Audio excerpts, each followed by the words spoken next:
이 시간 함께 나눌 본문 히브리서 4장 14절부터 16절까지입니다. 히브리서 4장 14절부터 16절까지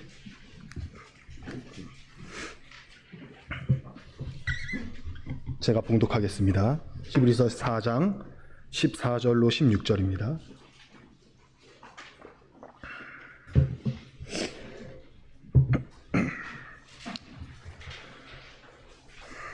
그러므로 우리에게 큰 대제사장이 있으니 승천하신 자 곧 하나님의 아들 예수시라. 우리가 믿는 도리를 굳게 잡을지어다. 우리에게 있는 대제사장은 우리 연약함을 체휼하지 아니하는 자가 아니요 모든 일에 우리와 한결같이 시험을 받은 자로 돼 죄는 없으시니라. 그러므로 우리가 긍휼하심을 받고 때를 따라 돕는 은혜를 얻기 위하여 은혜의 보좌 앞에 담대히 나아갈 것이니라. 아멘. 오늘 본문은 구조상 히브리서의 제1막이 마무리되는 부분이자 제2막을 시작하는 부분이라고 할 수 있겠습니다. 오늘 본문 4장 14절부터 시작해서 10장 18절까지의 말씀은 제2막인데요. 이 긴 분량이죠. 이 2막의 주제는 대제사장 기독론입니다. 히브리서가 이 긴 분량을 통해서 예수님이 우리의 대제사장이시라는 의미, 그리고 우리의 대제사장으로서 하신 일들, 그리고 그 결과에 대해서 길게 설명합니다. 그러나 오늘 본문은 우리가 그동안 살펴보았던 1막의 마무리이기도 합니다. 그동안 살펴본 대로 제1막의 이 부분인 1장부터 오늘 본문 4장 16절까지의 주제는 우리의 구주 예수 그리스도를 흔들림 없이 끝까지 견고하게 믿으라는 권면입니다.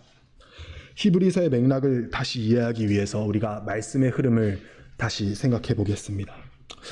저자는 짧은 인사말도 생략하고서 곧바로 우리 예수 그리스도의 우월하심과 탁월하심에 대해서 말했습니다. 그러면서 서신을 시작합니다. 그만큼 그의 마음이 다급했기 때문입니다. 1차 독자들인 유대인 그리스도인들이 다들 기억하시듯이 그리스도를 믿는 믿음으로 인하여 차별과 여러 핍박 등의 어려움을 당하고 있었고, 그 결과로 몇몇 그리스도인들은 실제로 유대교로 돌아가거나 또는 신앙을 포기하고 교회를 떠나는 일들이 있었습니다. 그래서 저자는 다급했죠. 그렇기에 다급히 저자는 우리가 믿는 예수 그리스도가 어떤 분이신지 설명할 필요가 있었습니다. 그분은 하나님의 친아들이신 성자 하나님으로서 하나님의 영광의 광채시오 본체의 형상이십니다. 그리고 모든 구약 성경 언약의 성취자로서 우리를 죄에서 구원할 메시아이십니다. 따라서 그분은 유대인들이 존경하는 천사라도 또는 모세라도 비교할 수 없이 우월하시며 우리가 굳게 믿어야 할 대상이 되십니다. 그러나 그분을 믿지 않고 불신앙의 악한 마음으로 그리스도를 떠나면 약속의 땅 가나안에 이르지 못한, 그리고 광야에서 생을 마친 옛 이스라엘 선조들처럼 안식에 이르지 못할 것입니다. 그러니 불신앙에 빠지지 말고 그리스도를 굳건히 믿음으로 안식에 이르라, 저 안식에 들어가기를 힘쓰라 라고 저자는 권면했습니다.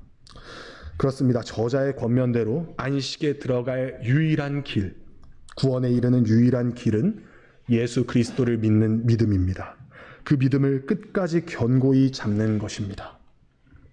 그리고 저자는 주제를 확장하여 4장 12절부터 13절까지 그 믿음을 끝까지 견고히 잡아야 하는 우리의 실체가 실상 얼마나 연약한지를 하나님의 말씀이 밝혀준다고 말씀했습니다. 하나님의 말씀은 진실로 우리의 실체가 어떠한지 하나님 앞에 다 드러나게 하십니다. 겉으로, 육신으로, 행동으로 나타나는 죄악뿐 아니라 마음에 있는 탐심과 악하고 음란한 마음들까지 하나님의 말씀은 전부 다 파고들어서 드러내십니다. 이처럼 하나님의 말씀이 우리의 양심을 찌를 때에 우리 스스로의 죄가 깨달아지고 하나님 앞에 심판받아 마땅한 죄인이라는 것을 알게 되는 것입니다. 저자가 히브리서를 읽고 있는 독자들에게 하나님의 말씀, 특히 시편 95편을 들려주면서 광야에서 조상들이 여러 이유 때문에 하나님을 불신했던 것처럼 사실상 읽고 있는 독자들 자신들도, 우리도 똑같은 불신앙의 사람들이구나 라는 것을 깨닫게 한 것처럼 말입니다. 우리도 마찬가지죠. 하나님의 말씀이 우리에게 전해질 때 우리는 우리의 타락한 현실, 죄성과 한계와 연약함들을 보게 됩니다. 우리 스스로는 구제불능이구나 라는 것을 처절히 깨닫게 됩니다. 여기까지가 지난 4장 13절까지의 내용이었습니다. 그리고 14절에서 이렇게 시작합니다. 그러므로 우리에게 큰 대제사장이 있으니 승천하신 자 곧 하나님의 아들 예수시라. 우리가 믿는 도리를 굳게 잡을지어다. 하나님의 말씀은 우리를 찌릅니다. 우리의 실체를 드러냅니다. 우리는 죄인입니다. 그래서 연약한 우리는 스스로 저 안식에 이를 수 없습니다. 그러므로 우리는 우리의 큰 대제사장이신 예수 그리스도를 굳게 믿어야 한다고 말씀합니다. 그렇습니다. 예수 그리스도는 우리의 구원에 있어서 조금 도움이 되시는 분이라거나 약간의 필요를 도와주시는 분이라거나 그런 분이 아니라는 겁니다. 대제사장이신 예수 그리스도는 죄인인 우리에게 절대적으로 필요하신 분이십니다. 대제사장 어떤 사람인가요? 우선 그는 모든 언약 백성을 대표하는 자였습니다. 대제사장은 가슴에 항상 이스라엘의 12지파를 상징하는 12보석이 물린 흉패를 가슴에 달고 있었습니다. 흉패를 메었죠. 그렇게 함으로써 하나님 앞에 온 이스라엘을 대표하는 사람으로 있었습니다. 또한 대제사장은 온 백성의 죄를 속죄하는 자입니다. 대제사장이 1년에 한 번 있는 대속죄일에 성전에서 가장 거룩한 지성소에 들어갈 수 있었습니다. 지성소는 하나님의 거룩한 임재 처소이기 때문에 오직 이날 대제사장만 들어갈 수 있도록 허락되었습니다. 지성소에 들어가서 대속죄일에 그는 무엇을 하는가? 희생 제물의 피를 가지고, 염소의 피를 가지고 들어가서 지난 한 해 동안 이스라엘 백성 전체의 죄를 속죄합니다. 하나님께서는 그것을 받으시고 죄로 인해 깨어진 하나님과 언약 백성들 간의 관계를 회복해 주십니다. 이것이 대제사장이 하는 일입니다. 이러한 대제사장의 역할을 우리 주님 그리스도께서 하신다는 말입니다. 그분은 12지파를 가슴에 메고 하나님 앞에 그들을 대표했던 대제사장처럼 우리 한 사람 한 사람의 이름을 메고 하나님 앞에 나아가십니다. 우리의 대표이시며 우리의 인도자이십니다. 그리고 그분은 염소의 피가 아니라 자신의 피로, 그 무한한 핏값으로 성부 하나님 앞에 우리 모두의 죄를 속죄하십니다. 따라서 그분을 믿는 모든 백성들은 그 낱낱이 파헤쳐진 숨길 수 없는 그 모든 죄악들이 다 깨끗이 사함을 받는 겁니다. 더 이상의 속죄의 제사는 필요 없는 완전한 속죄가 이루어지는 겁니다. 반면에 레위지파 아론의 반열을 따르는 인간 대제사장들의 제사 효력은 아주 불완전하고 유한했습니다. 그래서 그들은 매년 대속죄일이 되면 매년 속죄를 하고 또 해야 했습니다. 그러나 대제사장으로서 예수님이 하신 일은 그와 달리 무한하고 완전한 효력을 지닙니다. 왜냐하면 예수님은 14절의 말씀대로 큰 대제사장이자 승천하신 자이시며 하나님의 아들이시기 때문입니다. 예수님을 큰 대제사장이라고 표현한 것을 생각해 보면 참 어색한 표현이죠.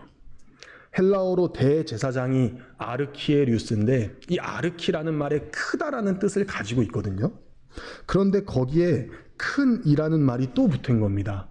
큰이라는 헬라어 단어는 메가스입니다. 메가커피 다들 좋아하시죠?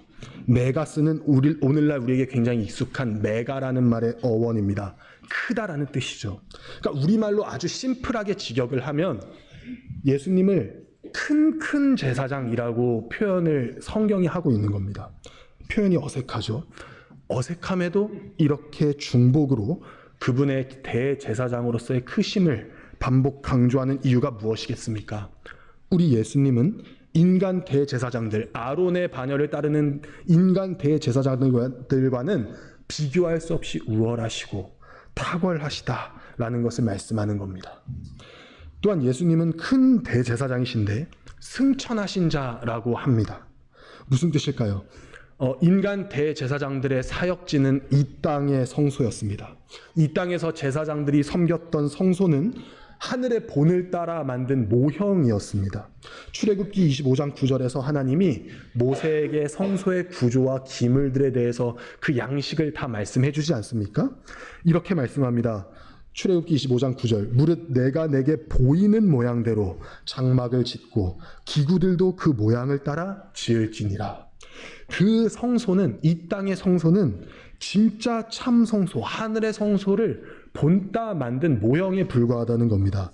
그래서 거기서 행하는 모든 제사와 모든 일들은 예수 그리스도께서 궁극적으로 성취하실 일을 예표했을 뿐입니다. 이와 달리 우리의 큰 대제사장이신 예수님은 승천하셨습니다. 그분의 사역지는 이 땅의 성소가 아니라 하늘에 있는 하나님이 계신 참 성소였습니다. 예수님은 자기의 피로써 우리의 죄를 사하시려고 하늘 성소로 들어가 제사 드리신 겁니다. 이에 대해서 저자는 히브리서 8장과 9장에서 더욱 자세히 설명합니다. 또 예수님은 하나님의 아들이라고 합니다. 예수님의 아들 되심에 대하여 지난 1장과 3장 강설 때도 말씀드렸다시피 그것은 그분이 성자 하나님이시라는 사실을 나타냅니다. 그렇습니다. 우리를 대표하시고 우리를 위해 화목 제사를 드리신 대제사장 예수님은 하나님이십니다. 그래서 그분이 우리를 속죄하시면 무한하고 완전한 효력을 내는 것입니다. 계산을 해보십시오. 저 공정윤이 인생을 살면서 지은 죄악을 값으로 따지면 한 1,000억 정도 될 것입니다. 그 이상일 수도 있습니다. 저는 측량할 수 없죠. 만일 저와 여러분 모두의 죄를 이런 식으로 값으로 계산한다고 하면 얼마가 나오겠습니까? 수조 원이 나올 수도 있습니다. 예수님의 제사는 그 모든 것을 갚고도 남습니다. 하나님이신 그분의 핏값과 속죄는 값을 측량할 수 없는 용서를 가져옵니다. 따라서 우리의 모든 죄, 원죄부터 자범죄까지 가장 은밀한 마음의 죄까지 우리 주 예수 그리스도를 믿는 믿음으로 우리는 사함을 받습니다. 그러니 14절에서 저자가 하려는 말이 무엇이겠습니까? 죄인인 우리에게 예수 그리스도는 도움을 주시거나 약간 필요하신 분, 그냥 우리가 인생을 살면서 조금 도움 주시고 좀 마음의 평안을 주시는 분, 그런 분이 아니라 그분이 전부라고 말하는 겁니다. 오직 그분밖에 없다는 겁니다.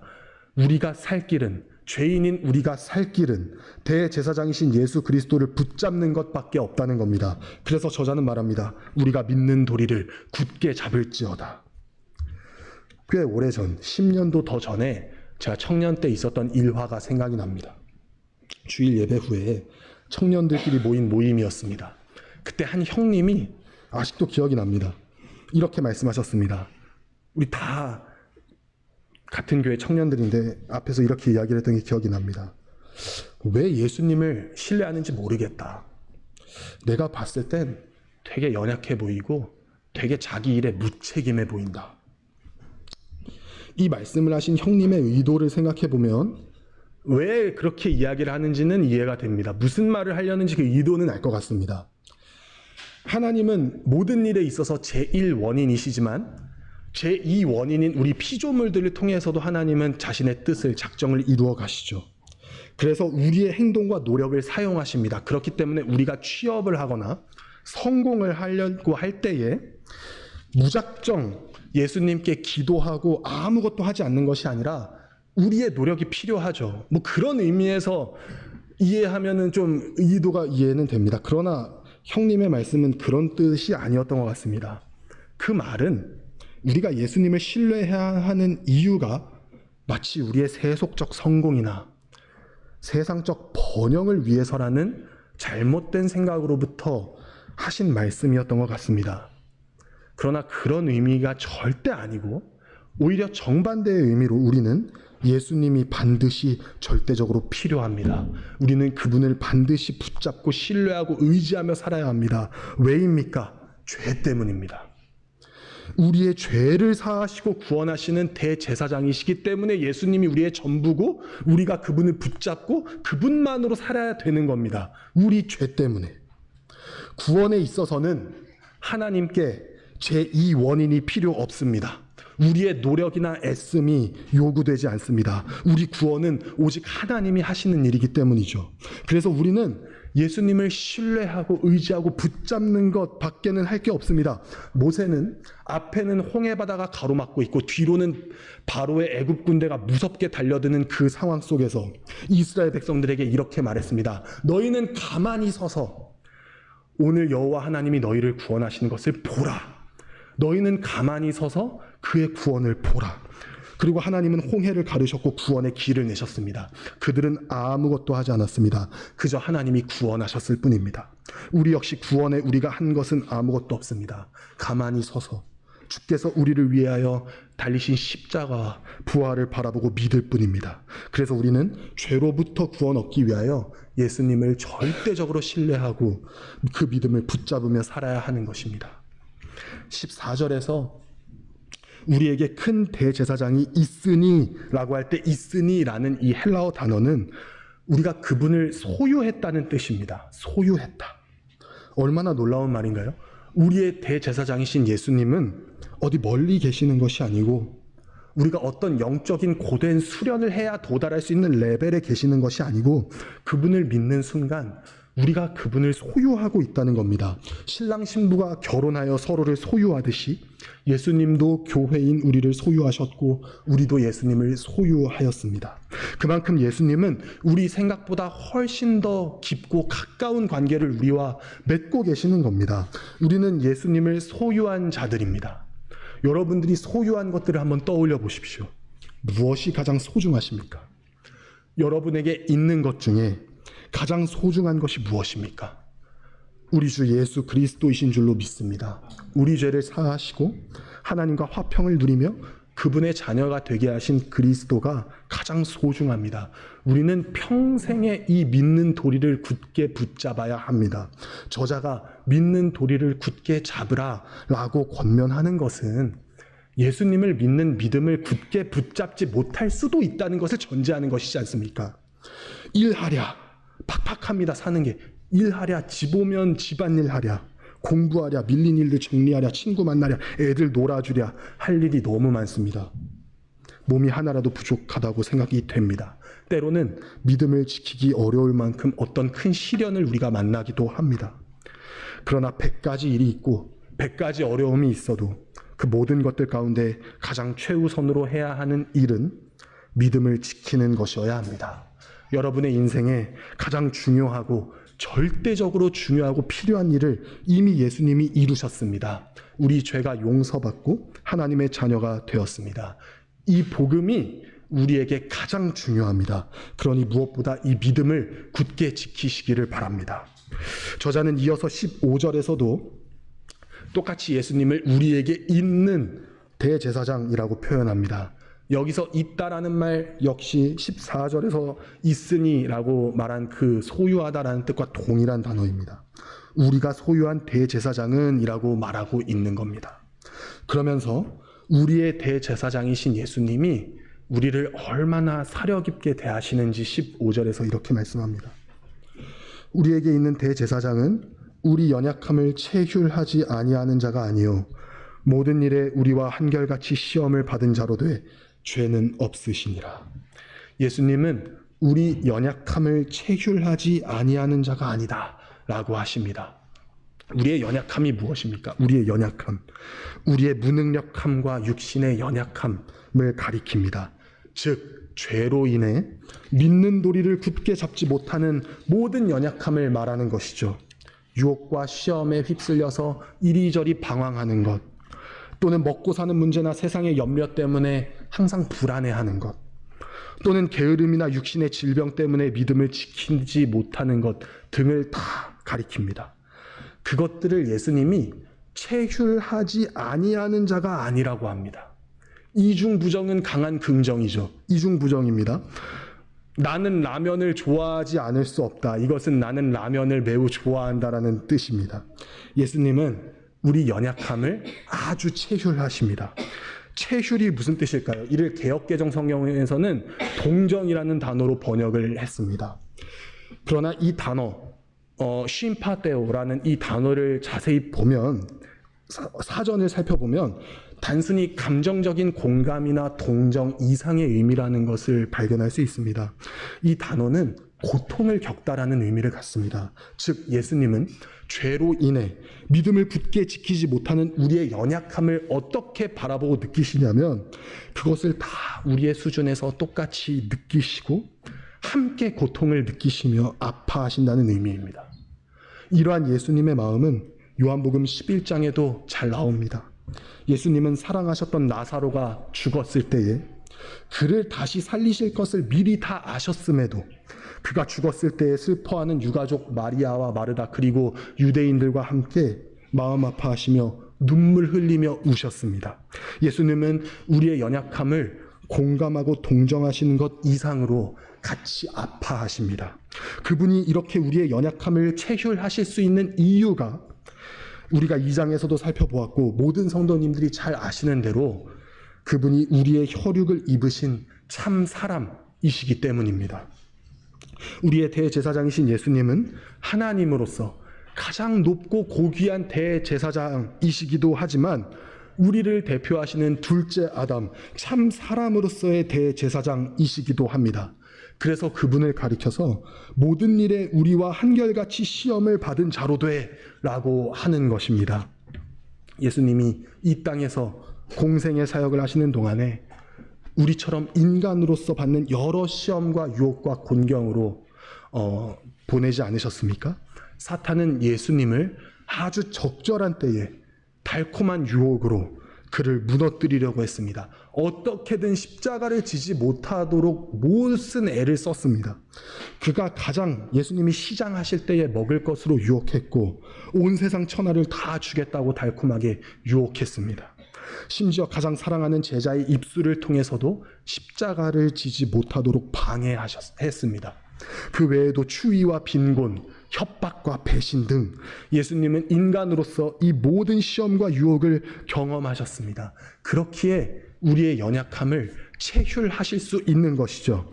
그것들을 우리가 견뎌내기에 얼마나 어렵고 힘든지를 아시며 그 고통을 친히 다 공감하신다는 겁니다.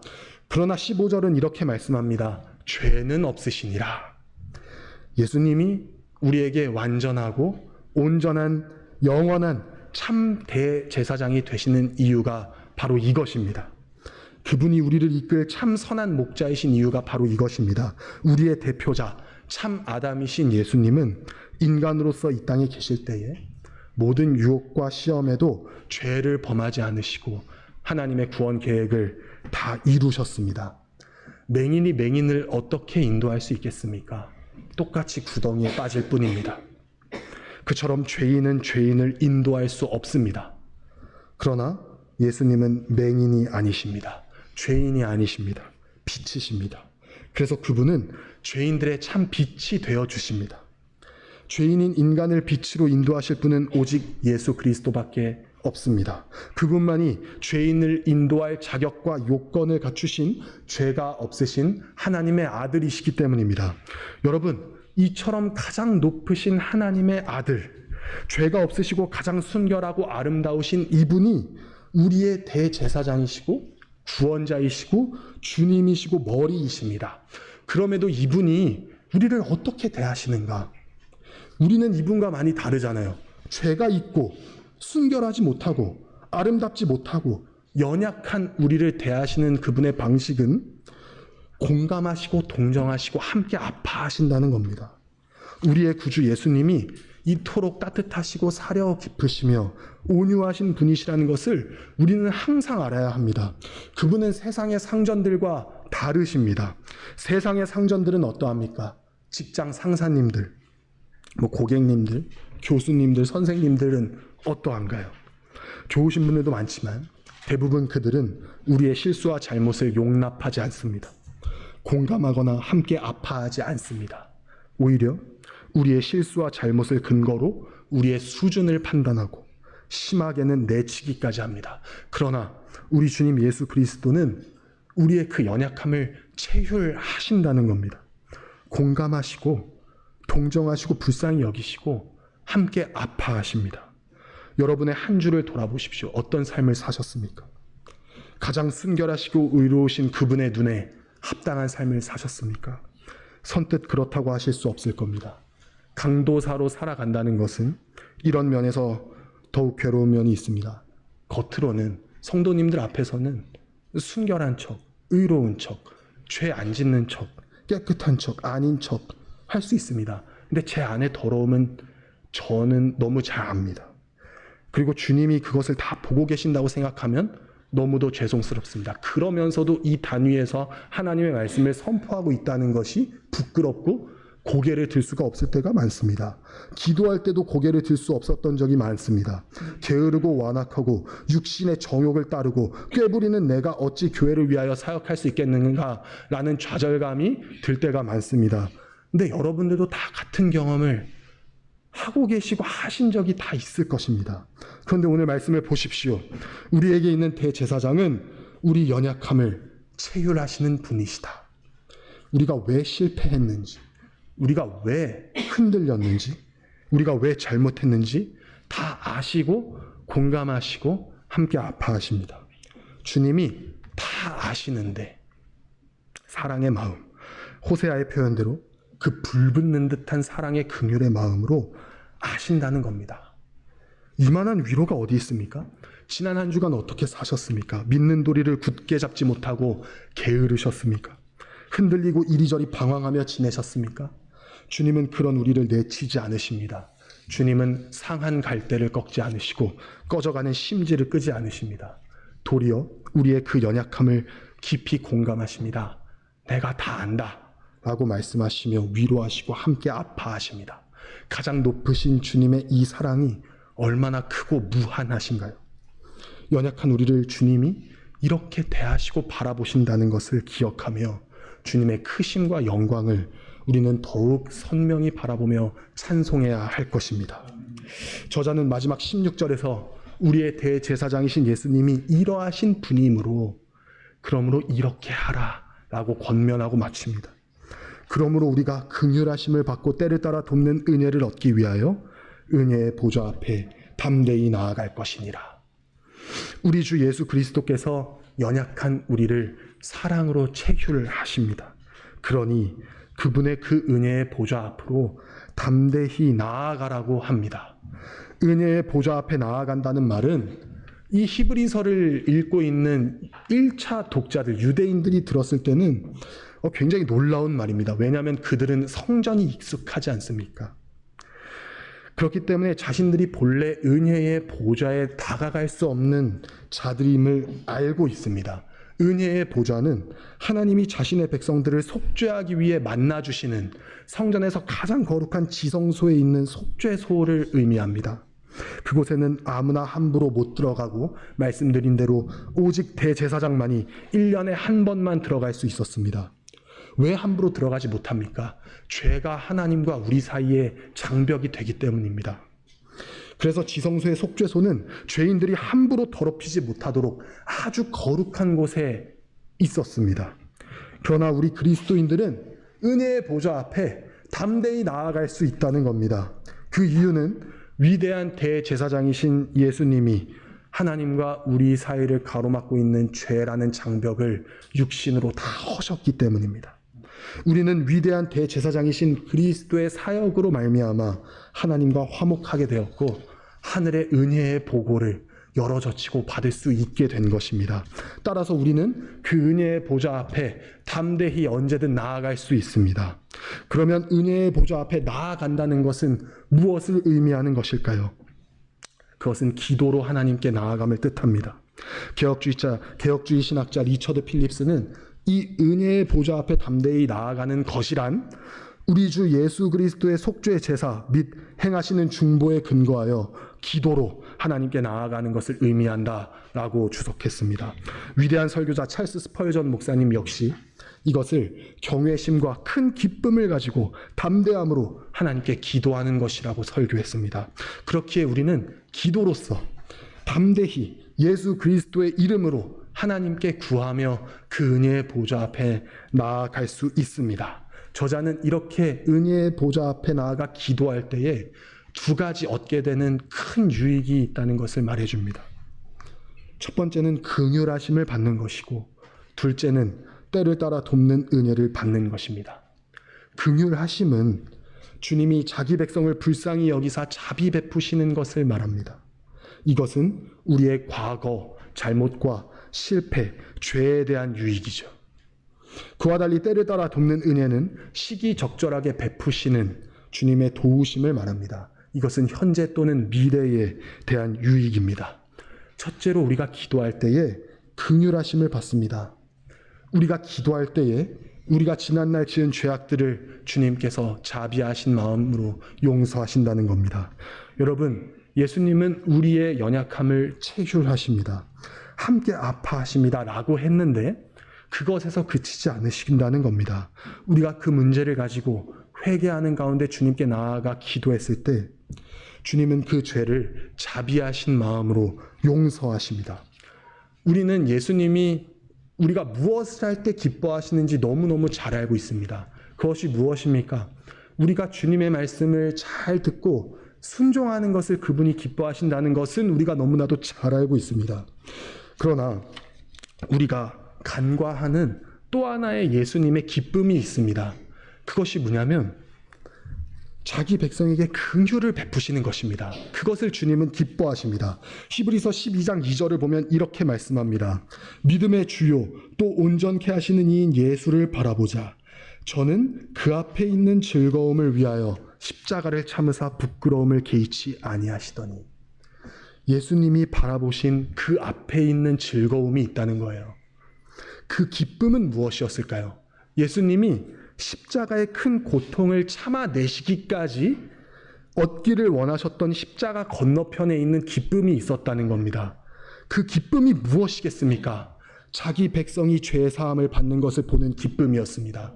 그분은 긍휼을 기뻐하십니다. 청교도 토마스 굿윈이 자신의 책 그리스도의 심장에서 이렇게 말했습니다. 그리스도 자신의 기쁨, 위로, 행복은 여기 세상에 있는 자신의 지체들에게 은혜와 긍휼을 베풀고 그들을 용서할 때에 더 증대되고 커진다. 여러분, 예수님의 기쁨은 우리를 용서하실 때, 우리를 긍휼히 여기실 때 증대됩니다. 온 인류에게 전가된 죄라는 병을 치유하시는 의사이신 예수님이 그 죄를 용서하시는 것을 기뻐하신다는 겁니다. 그렇게 연약하여 죄악 가운데 우리가 살아갔다면 주님을 볼 면목이 없어. 난 기도할 자격도 없어. 이것이 아니고 더더욱 기도의 자리, 은혜의 보좌로 담대히 나아가야 된다는 겁니다. 주님은 우리가 우리의 죄를 깨닫고 고백할 때에 그것을 용서해 주십니다. 그리고 그것을 기뻐하십니다. 이러한 은혜를 받기 위해 우리는 기도의 자리로 나아가야 합니다. 둘째로 우리는 기도할 때에 주님으로부터 때를 따라 돕는 은혜를 얻습니다. 때를 따라라고 번역된 유카이로는 말 그대로 때를 잘 맞춘 시기적절한 이라는 뜻입니다. 우리가 기도할 때에 현재와 미래에 아주 적절하고 절묘한 도움을 주님께서 주신다는 것이죠. 신학교 1학년 때 성경 지리 역사라는 과목을 들었습니다. 너무 재밌었습니다. 강의하신 고양주 교수님은 거의 매년 이스라엘을 다녀오실 정도로 이 성경 지리에 있어서 굉장히 탁월하시고 너무 잘 아시는 분입니다. 그때 배운 흥미로운 내용은 하나님이 이스라엘을 살게 하신 가나안 땅에 대한 정보였습니다. 그 땅은 직접 가보시니 정말 오로지 비에 의존할 수밖에 없는 땅이라는 것이죠. 그러니까 수자원이 없기 때문에 오로지 비에 의존할 수밖에 없다는 겁니다. 그래서 사실 가나안 족속들에게 바알 숭배가 그래서 성행한 것이거든요. 그러니까 우리 성도들이, 바알의 성도들이 바알을 자극시켜서 바알이 흘리는 액체가 비라고 여겼습니다. 그래서 가나안 땅에 바알과 아세라, 이 남신과 여신이 발달한 겁니다. 어쨌든 하나님은 자기 백성을 그 가나안에 두셨습니다. 물 하나 없는, 비에만 의존해야 되는 땅. 그렇게 하신 이유는 그들로 오직 하나님만을 신뢰하며 살게 하시기 위함이라고 저는 생각합니다. 그 때문에 오로지 비에 의존해야 하는 땅, 말하자면 하나님이 수도꼭지를 쥐고 있는 땅으로 그들을 살게 하신 겁니다. 가나안에서 성공적으로 농사가 되려면 잘 아시듯이 이른 비와 늦은 비가 필요했습니다. 이른 비는 가을에 내리는 비죠. 그래서 땅을 잘 적셔서 씨앗이 잘 들어갈 수 있게 하는, 농사를 시작하게 할 수 있는 그런 비였습니다. 늦은 비는 3, 4월에 내리는 비로서 그 뿌려진 씨앗들이 잘 자라서 추수할 때쯤 되면 좋은 곡식이 될 수 있게, 곡식이 있게 하는 그런 비였습니다. 추수 전에 반드시 필요한 비죠. 하나님이 이처럼 이른 비와 늦은 비를 시기적절히 내려주셔야 이스라엘이 먹고 살아갈 수 있었던 겁니다. 신명기 11장 14절에서 이렇게 모세가 말합니다. 여호와께서 너희의 땅에 이른 비와 늦은 비를 적당한 때에 내리시리니 너희가 곡식과 포도주와 기름을 얻을 것이요. 우리의 형편도 마찬가지입니다. 비록 농경사회는 아닐지라도 우리는 모든 만사를 주관하고 섭리하시는 하나님의 손 안에서 우리도 살아가고 있습니다. 우리 역시 때를 따라 돕는 은혜, 시기적절한 은혜가 필요합니다. 그래서 우리는 기도해야 합니다. 하나님의 도우심을 구해야 합니다. 오늘날에도 우리의 만사 가운데 수도꼭지는 하나님께 있습니다. 그런데 어찌 하나님께 기도하지 않는단 말입니까? 기도하지 않는다는 것은 하나님을 신뢰하지 않는다는 겁니다. 기도하지 않는다는 것은 하나님을 신뢰하지 않고 내 스스로 살아가겠다는 겁니다. 때를 따라 돕는 은혜는 필요 없다는 겁니다. 우리는 때를 따라 돕는 은혜를 얻기 위해 기도해야 합니다. 그러나 본문의 맥락을 유의해야 합니다. 본문은 우리가 믿는 도리를 굳게 잡기 위해서 기도하라고 권면하고 있습니다. 즉 우리가 때를 따라 돕는 은혜를 얻기 위해 기도해야 하는데, 그것은 우리가 믿음을 잘 지킬 수 있도록 현재와 미래에 필요한 은혜를 구하는 기도를 드려야 된다는 것이지, 그때 그래서 주님께서 응답하사 때를 따라 돕는 은혜를 주신다는 것이지, 우리 개인적이고 사사로운 욕망의 실현을 위해서 때를 따라 적절히 이것도 주시고 저것도 주시기를 구하라는 권면이 아니라는 겁니다.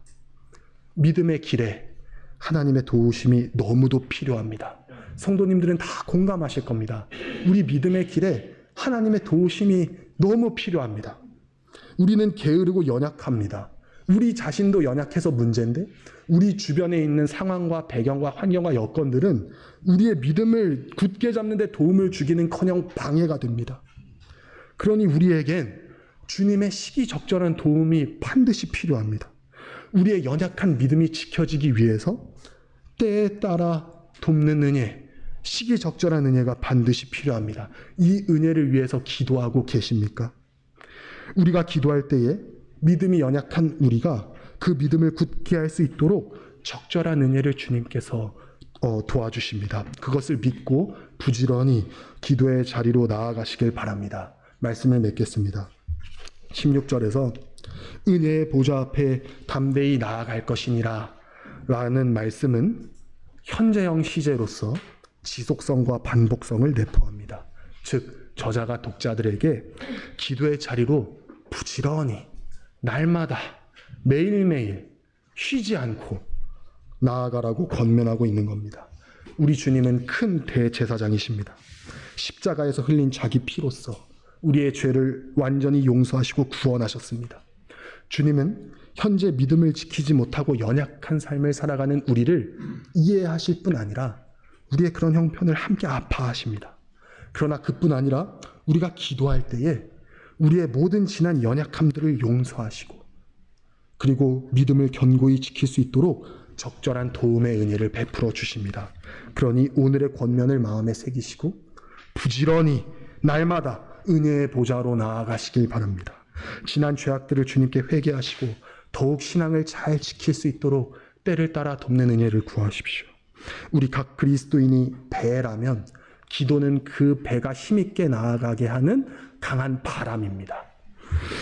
은혜의 보좌 앞에 부지런히 날마다 담대히 나아가시길 바랍니다. 기도하겠습니다. 존귀하시고 거룩하신 하나님 아버지, 오늘도 이 오후의 시간에 하나님의 진리의 말씀으로 우리를 교훈하시고 우리에게 너무도 필요한 내용들을 권면해 주시니 아버지 너무나도 감사드립니다. 주님께서 우리의 전부 되십니다. 주님께서 우리의 유일한 살 길이 되시며 우리를 구원하실 유일하신 큰 대제사장이십니다. 우리는 그저 주님을 믿었고 그 믿음을 주신 분조차도 하나님이십니다. 그 은혜를 우리가 늘 기뻐하고 감사하며 주님을 믿는 믿음 가운데 끝까지 견고히 붙잡을 수 있는 은혜를 더하여 주시옵소서. 주여, 우리 얼마나 연약한지 주님이 우리보다 더 잘 아십니다. 우리의 마음은 원이로되 육신이 따르지 못해서 우리는 정말 주님의 그 온전하신 계명과 뜻을 다 순종하며 살고 싶지만 우리는 날마다 흔들리고 방황하고 무너질 때가 있습니다. 그럼에도 주님은 우리를 내치시는 것이 아니고 더 이상 너는 필요 없다 말씀하시는 것이 아니고 우리에게 다 안다고 말씀하시며 우리를 체휼하시며 그리고 우리가 기도할 때에 그 죄를 용서하신다 하셨습니다. 그리고 때를 따라 돕는 은혜를 베풀어 주신다고 약속하셨습니다. 우리가 이 말씀을 마음에 깊이 새기고 날마다 부지런히 담대히 은혜의 보좌 앞으로 나아가 주님의 도움을 받으며 그 모든 신령한 은혜를 받으며 살아갈 수 있도록 인도해 주시옵소서. 예수님의 이름으로 기도드립니다. 아멘.